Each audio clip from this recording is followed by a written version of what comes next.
ఇది ఓన్లీ ఎర్రచందనానికి సంబంధించిన ప్రాజెక్ట్ అండి. వీళ్ళు ఎర్రచందనం ఎక్కడైతే పండిద్దో ఆంధ్రాలో అక్కడికెళ్ళి భూమి సేకరించి ఎర్రచందనం మొక్కలేసి మనకి భూమిని అమ్ముతున్నారు. మీకెవరికన్నా కావాలి అంటే వీళ్ళ దగ్గరికి వెళ్ళి కొనుగోలు చేసుకోండి. అండ్ ట్రాన్స్పరెన్సీ క్రెడిబిలిటీ ఉన్న కంపెనీ. ఇప్పటి వరకు ఒక స్మాల్ పార్ట్ యూత్ లేకుండా నడుస్తున్న మన కంపెనీ. ఇప్పటి వరకు 15 వెంచర్స్ కంప్లీట్ చేశాము. అండ్ 16th ఫేజ్ త్వరలో రాబోతుంది పెంచుకున్న దగ్గర.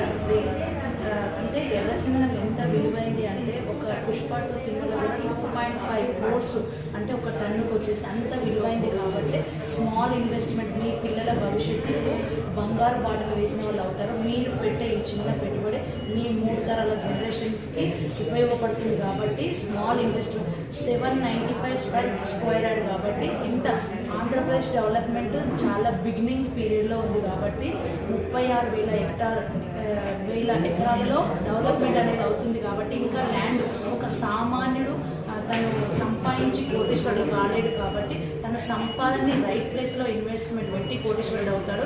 కాబట్టి స్మాల్ ఇన్వెస్ట్మెంట్ బిగ్ రిజల్ట్స్. కాబట్టి ఇంకా రేట్స్ పెరిగే అవకాశం ఉంది. కాబట్టి ఇప్పుడే త్వరగా వచ్చి ఈ ఆపర్చునిటీ ఈ అవకాశాన్ని ఫస్ట్ వినండి. విని తెలుసుకున్న తర్వాత రెడ్ శాండిల్ అసలు అంటే ఏంటి, దానివల్ల ఉపయోగం ఏంటి, ఎందుకు మానవులతో సంబంధం ఉన్న మొక్క 730 కోట్ల జనాభాకు ఎందుకు అవసరమైన ఇన్నర్గా అవుటర్గా అవసరమైన వస్తువు. కాబట్టి మేము చెప్తున్నాము, వచ్చి మీరు ఈ అవకాశాన్ని వినియోగించుకోగలరు. ఎక్కడెక్కడ ఉంది, ఎక్కడెక్కడ లాంచ్ చేశారు? మేము ఇప్పటికి వచ్చేసి 15 ప్లేసెస్ కాదు, ఎక్కడెక్కడ పొలాలు ఎక్కడెక్కడ ఉన్నాయి, ఏ జిల్లాల్లో? పెదారికట్ల అండ్ బచిలకుర్పాటు, వెలిగొండ అండ్ ఆంధ్రాలో మొత్తం ఆంధ్రాలో చాలా చిత్తూరు, కర్నూలు, నెల్లూరు, ప్రకాశం ఒక 4 డిస్ట్రిక్ట్స్లో మాత్రమే వస్తుంది ఎర్రచందనం అనేది. ఈ 4 డిస్ట్రిక్ట్లో ఇప్పటి వరకు మేము చేసిన ఈ మొత్తం అయితే ప్రకాశం డిస్ట్రిక్ట్లో చేసాము. కాబట్టి ఇప్పుడు నెక్స్ట్ వచ్చేది 16th ఫేజ్ పెంచలకోన దగ్గర వస్తుంది. కాబట్టి తిరుపతికి ఓన్లీ 100 కిలోమీటర్స్ మాత్రమే. ఇది ఎందుకంటే రెడ్ శాండిల్ ఎక్కడ వస్తుంది కాబట్టి మేము అక్కడ సూటబుల్ సాయిల్స్ ఉన్నాయి కాబట్టి అక్కడే మేము పండిస్తున్నాము. కాబట్టి ఈ యొక్క అవకాశాన్ని వినియోగించుకోవాలని మనస్ఫూర్తిగా కోరుకుంటున్నాము.